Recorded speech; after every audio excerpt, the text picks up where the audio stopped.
Fala galera, e aí, tudo bem? Eu sou o professor Durval Costa, médico infectologista, professor de infectologia aqui na MedCell. E eu estou aqui com vocês hoje para fazer um quadro bem legal, de frente com o infecto. Esse quadro é muito legal porque a gente vai poder conversar sobre dúvidas que vocês têm normalmente sobre alguns assuntos da especialidade. Essas dúvidas, elas aparecem naturalmente nas redes sociais, elas também vão aparecer nas aulas que a gente faz e no pós-dúvidas que a gente acaba mandando para vocês. Então eu estou aqui hoje para falar sobre todas essas dúvidas e a gente poder esclarecer coisas que não necessariamente vão estar nas aulas que vocês veem diretamente. Não esquece de se inscrever aqui no canal da MedCell para que você fique por dentro de todo esse universo do R1. Deixa seu like lá e vamos comigo. E a gente já começa com uma pergunta bem interessante. Pergunta da Isabela. Recentemente na novela Pantanal, a Juma, uma personagem, foi picada por uma cobra e fez um torniquete no local. Mas o recomendado é não fazer isso. Fique na dúvida, professor. Muito bem. Quando a gente está falando de uma picada, de um animal peçonhento, nós estamos falando de cobras, né? A gente sempre estuda os venenos das cobras e quando vocês veem as aulas, é assim que isso é cobrado na prova. Você tem que saber qual é a característica clínica de cada veneno, porque a gente não tem um exame específico para cada tipo de veneno. Até aí, tudo bem, a gente estuda dessa forma na prova, mas na rotina, do dia a dia, a cobra mais comum no Brasil é a do gênero Botropes, então são o gênero botrópico. E aí que cobra é essa? É principalmente a jararaca. E se eu estou falando em jararaca, nós estamos falando num veneno que tem uma ação local muito importante, com bastante inchaço, com bastante edema, com bastante dor. Se eu fizer um torniquete numa picada de jararaca, isso vai fazer com que eu aumente o edema, com que eu faça necrose naquela região e a pessoa pode perder o membro. Então, no Brasil, a gente não recomenda de forma alguma, se você não sabe que tipo de cobra é ou se está na dúvida, a gente não recomenda fazer o torniquete. Exatamente porque a cada 80%, 90% dos nossos acidentes são com o gênero Botropes. Dentro dessa história toda, o torniquete ele valeria a pena só se fosse a cascavel a causadora da picada, né? Então, se nós estamos falando do gênero crotálico, aí sim o torniquete poderia ser feito. Mas a gente não recomenda torniquete às escuras, exatamente porque você não sabe que tipo de veneno é, e se for aquele mais comum, você vai piorar e pode acabar evoluindo aí com uma necrose ou até com amputação daquele membro por causa do efeito importante, do edema importante que vai ter como efeito do veneno ali. Tá legal? Pergunta do Marcos Vinícius. Professor, você viu o caso da ameba comedora de cérebro nos Estados Unidos? Poderia comentar mais sobre? Isso é uma história bem assustadora, né? Ameba comedora de cérebro. Na verdade, quando a gente fala nas amebas, a gente precisa lembrar que as amebas vivem na água e as amebas, alguns tipos delas são invasoras, não ficam só no intestino quando causa infecção. A própria entameba histolítica, que é a nossa ameba mais causadora de amebíase, além do quadro de infecção intestinal com sangramento que ela dá, ela pode cair na corrente sanguínea e fazer, por exemplo, um abscesso hepático. Então, existe como características de algumas amebas a invasão na corrente sanguínea e, a partir daí, infecção em outros lugares. Aqui no Brasil, nós não temos ameba comedora de cérebro, mas nos Estados Unidos existe um outro tipo de ameba e essa ameba ela vive muito em lagos, ela vive muito em regiões onde a gente tem água mais morna, mais quente. E quando a pessoa entra para nadar nesses locais, ela entra pela mucosa do nariz. E essa ameba, quando ela entra pela mucosa do nariz, ela pode fazer uma infecção grave no sistema nervoso central. Então ela faz uma meningoencefalite no sistema nervoso central. Na verdade, não é só um tipo de ameba que faz isso, mas tem uma ameba que é muito mais frequente causadora disso. Essa ameba é a Naegleria fowleri. E essa ameba, por que ela foi tão importante? Que ela chegou a causar muitas infecções em algumas pessoas que faziam natação, mergulho em águas de lagos, em águas desta forma pouco protegidas para que essa ameba causasse a infecção. Ah, professor, mas isso é comum? Isso é comum mesmo nos Estados Unidos? Não, mesmo lá nos Estados Unidos, esses casos são raros de acontecer, mas infelizmente, quando acontecem, saem na mídia, e se a gente está falando de mídia, isso vira notícia que assusta, né? Além da Naegleria, outras amebas como a acanthameba, ela também pode causar isso, mas de novo a gente não tem casos desse perfil de ameba descritos aqui no Brasil. Bom, agora a gente tem uma pergunta feita por áudio. Vamos ouvir? Oi, professor Durval, tudo bem? Então, eu sempre fico um pouco confusa com as doenças que devem ser notificadas.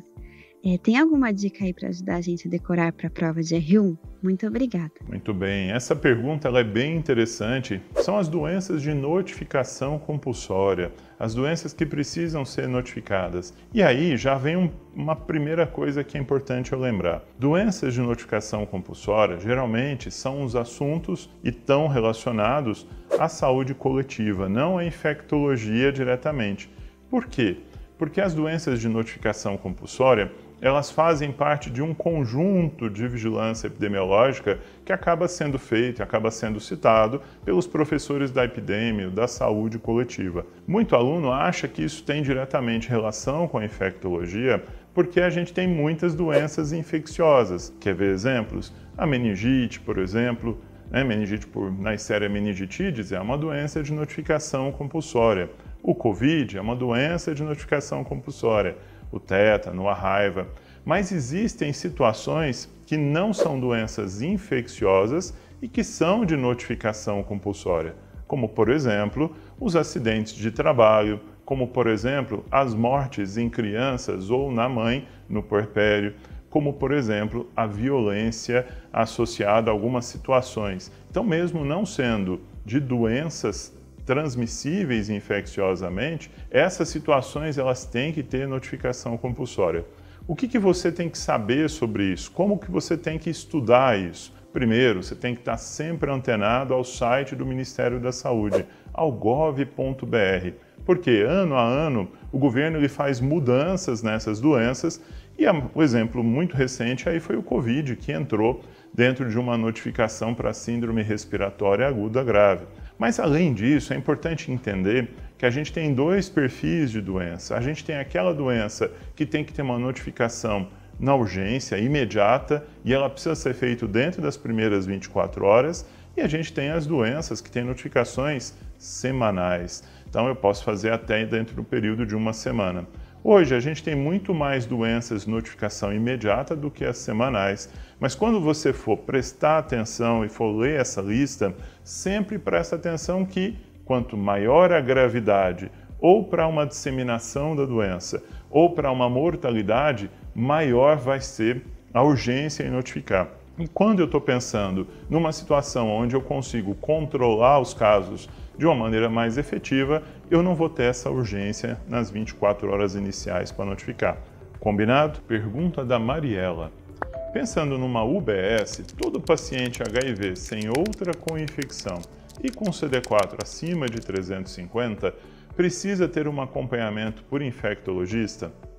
Além disso, ela pergunta: será que esse paciente ele poderia ser apenas manejado na atenção primária, com a solicitação de exames e controle dos antirretrovirais pelo médico da atenção primária? Esse é um tema bem interessante. E por que esse é um tema interessante? Porque a gente tem muitos pacientes com infecção pelo HIV e hoje a gente chama esses pacientes de pacientes vivendo com HIV ou AIDS e que estão muito bem, obrigado, e que estão fazendo acompanhamento, usando o medicamento, o antirretroviral de uma forma contínua e que precisam mesmo só de um controle com exames semestrais, precisam só de uma avaliação de algumas coisas que estão no PCDT do HIV.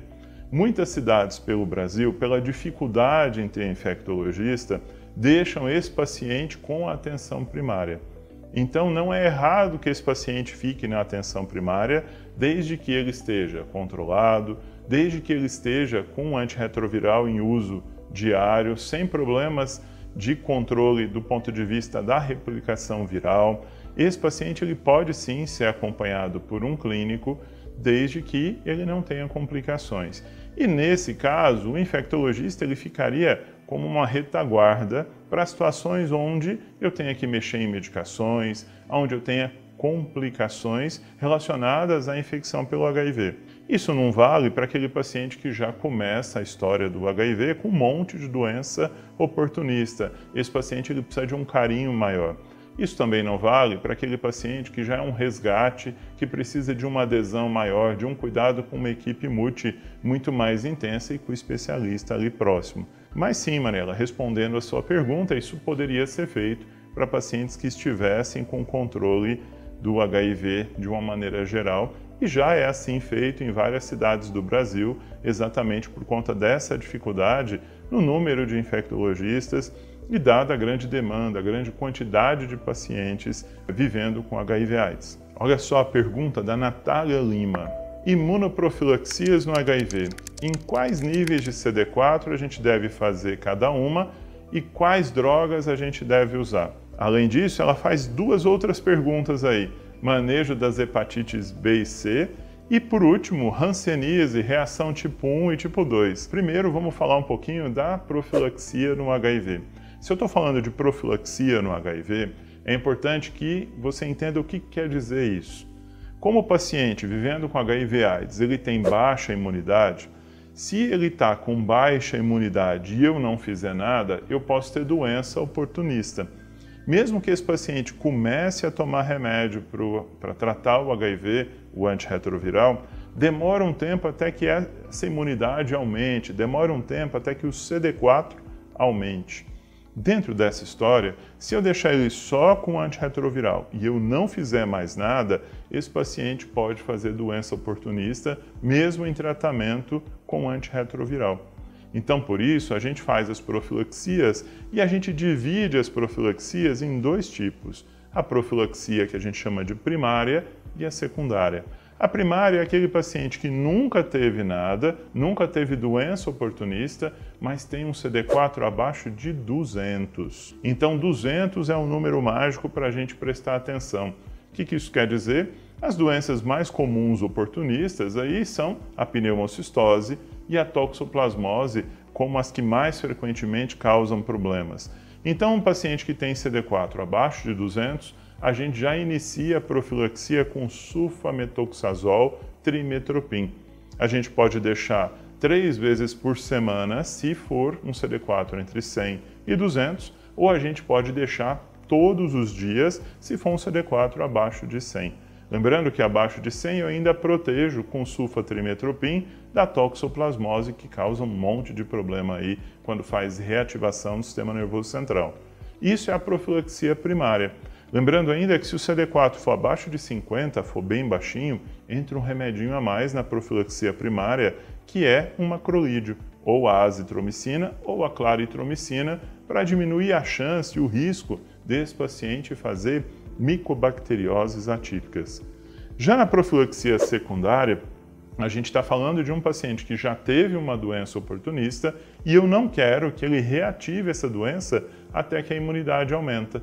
Então, nessa mesma situação, nessa mesma linha de raciocínio, se o paciente teve antes pneumocistose, eu trato por 3 semanas a pneumocistose e quando eu termino o tratamento da pneumocistose, eu mantenho a sulfatrimetropin como uma profilaxia secundária e ela vai impedir que esse paciente faça uma reativação.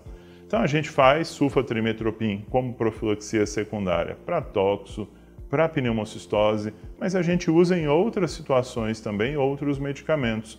Por exemplo, na criptococose eu uso fluconazol.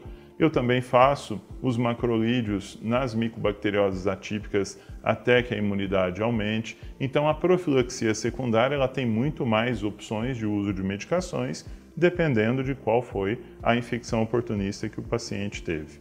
Bom, respondi uma das suas 3 perguntas, mas tinham mais 2 aí. Então vamos falar um pouquinho agora das hepatites. O manejo das hepatites hoje, B e C, ele ficou muito mais tranquilo, porque a gente tem muito mais opções. No caso da hepatite C, a gente tem tratamento para todo mundo E os antivirais de ação direta, eles curam quase todo mundo com hepatite C. E todo mundo trata. Cada 100 pessoas, 99 vão curar. Já na hepatite B, a gente não tem uma medicação que cure, mas a gente tem controle do medicamento e tem as indicações de início de tratamento. E claro, se eu estou falando de hepatite B e C, é sempre importante você entender sobre o Child, sobre a necessidade de avaliar esse paciente, de saber se ele é cirrótico e, se for cirrótico, de classificar esse paciente em Child A, B ou C, porque isso vai fazer diferença na evolução e no prognóstico do paciente. Estou quase acabando, já falei de duas. Tem uma terceira pergunta que é sobre a reação tipo 1 e tipo 2. E, na verdade, na hanseníase, a gente fala das reações rancênicas. Essas reações rancênicas geralmente são resposta inflamatória. Existem dois tipos básicos, né? Então, nós estamos falando da reação tipo 1, quando é uma resposta inflamatória ao tratamento. Isso é muito mais comum em pacientes que são paucibacilares.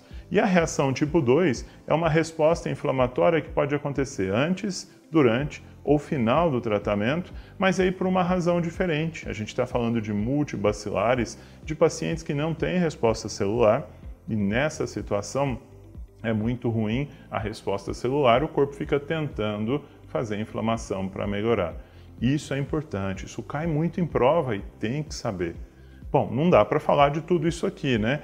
Esses 3 assuntos, exatamente com essas perguntas, eles estão lá nas nossas aulas. E não importa que tipo de curso você vai fazer, os cursos que envolvem esses temas, que envolvem hanseníase, que envolvem HIV e que envolvem hepatites, eles têm isso mastigadinho para você. Então, se você for atrás das aulas, procura lá as aulas de infectologia, que você vai achar temas muito quentes e está lá muito bem explicadinho para não ficar dúvida com relação a isso. Então a gente está chegando ao final do nosso De Frente com o Infecto. Se você tiver alguma dúvida ainda, se tiver alguma coisa que apareceu entre o que eu falei, mesmo que eu não falei, deixa aí a dúvida nos comentários. Ou então pode mandar no nosso Instagram, que está aqui na tela, a descrição do vídeo. Eu vou ficando por aqui. Um grande abraço e até mais.